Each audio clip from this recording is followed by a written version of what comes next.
आज का हमारा टॉपिक है साख नियंत्रण की विधियाँ।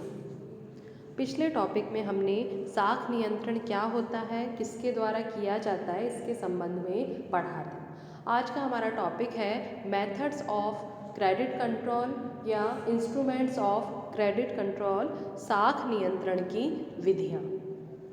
भारत में साख नियंत्रण का कार्य हमारे केंद्रीय बैंक जो कि रिजर्व बैंक ऑफ इंडिया है आरबीआई के द्वारा किया जाता है। अब हम साख नियंत्रण विधियों की यदि बात करें तो हमने पहले पढ़ा था कि साख नियंत्रण की विधियां मुख्यतः दो प्रकार की होती हैं, परिमाणात्मक साख नियंत्रण और गुणात्मक साख नियंत्रण। परिमाणात्मक साख नियंत्रण मतलब क्वांटिटेटिव क्रेडिट कंट्रोल।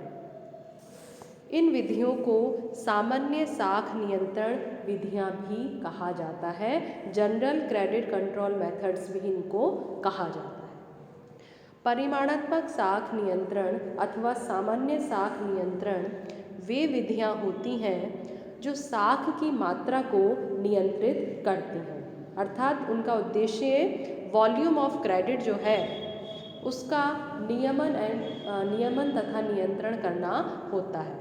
तो those methods of credit control which are used for the regulation and control of volume of credit are known as quantitative credit control methods. ये नियंत्रण मुद्रास्फीति, इन्फ्लेशन तथा अपस्फीति डिफ्लेशन संबंधी दबावों को अप्रत्यक्ष रूप से जो कि साख विस्तार एवं साख संकुचन के कारण उत्पन्न होते हैं उनको कम करते हैं। मतलब इन विधियों का मुख्य उद्देश्य क्या है कि मार्केट में साख क्रेडिट एक्सपेंशन, साख विस्तार तथा क्रेडिट साख संकुचन मतलब क्रेडिट कॉन्ट्रैक्शन के कारण जो इन्फ्लेशन डिफ्लेशन की स्थितियां उत्पन्न होती हैं उनको कम करना, उनके प्रभाव को अर्थव्यवस्था पर कम करना इनका मुख्य उद्देश्य होता है। अब आता है कि हमने ये तो पढ़ लिया कि परिमाणात्मक साख नियंत्रण क्या होते हैं, जिनका उद्देश्य साख की मात्रा या वॉल्यूम ऑफ क्रेडिट को नियंत्रित करना होता है और ये इन्फ्लेशन डिफ्लेशन के प्रभाव को कम करते हैं। पर इसमें ऐसे कौन से मेथड्स, कौन सी विधियां होती हैं जिनके कारण हम इनके प्रभावों को कम कर सकते हैं? इसमें मुख्यतः 4 मेथड्स आते हैं: बैंक रेट, बैंक दर, खुले बाजार की क्रियाएं, open market operations, CRR, cash reserve ratio, नकद कोषानुपात और SLR, स्टैट्यूटरी लिक्विडिटी रेशो, सांविधिक तरल अनुपात जिसे हम कहते हैं। ये चारों मेथड्स हमारे क्वांटिटेटिव मेथड्स के अंतर्गत आते हैं। अब बात आती है सबसे पहला, बैंक दर या बैंक रेट क्या होती है। बैंक दर जो होती है, बैंक दर वह दर होती है जिस पर केंद्रीय बैंक व्यापारिक बैंकों को ऋण प्रदान करता है तथा उनके बिलों एवं व्यापारिक पत्रों की पुनः कटौती करता है। इंडिया की यदि हम बात करें तो हम ये जानते हैं कि आरबीआई को हम लेंडर ऑफ लास्ट रिसोर्ट भी कहते हैं, मतलब बैंकों का अंतिम ऋणदाता के रूप में भी आरबीआई जाना जाता है। इसका अर्थ क्या है बैंकों का अंतिम ऋणदाता? मतलब जब मौद्रिक संकट के समय व्यापारिक बैंक आरबीआई से धन उधार ले सकते हैं, इसलिए उसको हम अंतिम ऋणदाता कहते हैं। तो आरबीआई व्यापारिक बैंकों को बिलों की पुनः कटौती, रिडिस्काउंटिंग ऑफ बिल्स द्वारा अथवा उन्हें अग्रिम एवं ऋण प्रदान करके वित्तीय संकट या मौद्रिक संकट के समय व्यापारिक बैंकों को वित्त सुविधा प्रदान करता है।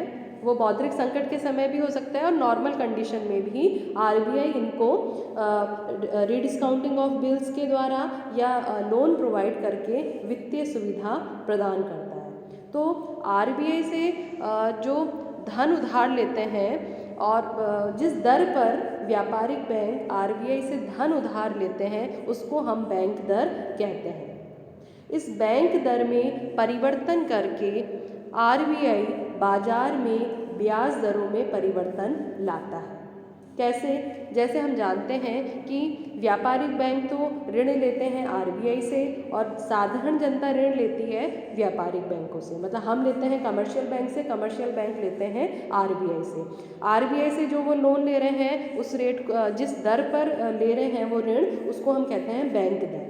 अब यदि आरबीआई इस बैंक दर में वृद्धि करता है तो व्यापारिक बैंकों की ब्याज दर में भी वृद्धि होती है, जिससे साख की लागत में वृद्धि होती है और जिसके परिणाम स्वरूप बैंक ऋणों की मांग कम हो जाती है तथा वस्तुओं की मांग भी गिर जाती है। इसको हम इस तरह से समझिए, जैसे बैंक दर में वृद्धि हुई, आरबीआई ने बैंक रेट इंक्रीज करी, तो बैंक रेट इंक्रीज हुई तो व्यापारिक बैंक जो हमें ऋण दे रहे हैं वो ब्याज दर भी बढ़ेगी, क्योंकि जब कमर्शियल बैंक को लोन जो मिल रहा है वो ज़्यादा रेट पे मिल रहा है तो कमर्शियल बैंक भी जनता को जो ऋण दे रही है उसकी ब्याज दर में भी वृद्धि करेगी। वो ब्याज दर में वृद्धि हुई तो ऋण लेना अब महंगा हो गया, तो साधारण जनता लोन लेना कम करेगी, क्योंकि साख की लागत में वृद्धि हो गई या क्रेडिट लेना अब कॉस्टली हो गया, तो साधारण जनता भी ऋणों की मांग कम कर देगी, लोन लेना कम करेगी। ऋणों की मांग कम होगी तो मार्केट में क्वांटिटी ऑफ मनी कम आएगी, पैसा कम आएगा, जिससे वस्तुओं की मांग में भी कमी आ जाएगी। तो इस तरह से बैंक दर में वृद्धि करके आरबीआई इन्फ्लेशन को या मुद्रास्फीति को नियंत्रित करता है। इसी प्रकार यदि डिफ्लेशन की स्थिति है, इन्फ्लेशन की स्थिति मतलब मुद्रा की मात्रा बाजार में ज़्यादा होना, तो उसको बाजार में से कम करने के लिए आरबीआई बैंक रेट में वृद्धि करेगा। और डिफ्लेशन की स्थिति क्या है कि मार्केट में या इकोनॉमी में मुद्रा की मात्रा कम होना, तो मुद्रा की मात्रा कम है उसको बढ़ाना है, तो इसके लिए आरबीआई बैंक दर में कमी करेगा।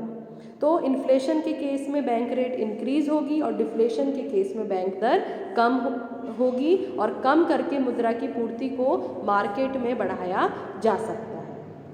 तो इस तरह से इन्फ्लेशन के टाइम बैंक रेट ज़्यादा और डिफ्लेशन के टाइम बैंक रेट कम होगी। जैसे यदि बैंक दर में कमी होती है तो व्यापारिक बैंक भी क्या करेंगे, अपनी ब्याज दर में कमी करेंगे, जिससे साख लेना या लोन लेना सस्ता हो जाएगा। और जब लोन सस्ते होंगे तो जनता ज़्यादा से ज़्यादा ऋण लेगी, ज़्यादा से ज़्यादा ऋण लेगी तो अर्थव्यवस्था में मुद्रा की मात्रा बढ़ेगी या पैसा आएगा और वस्तुओं की मांग भी बढ़ती जाएगी। तो इस प्रकार इन्फ्लेशन के टाइम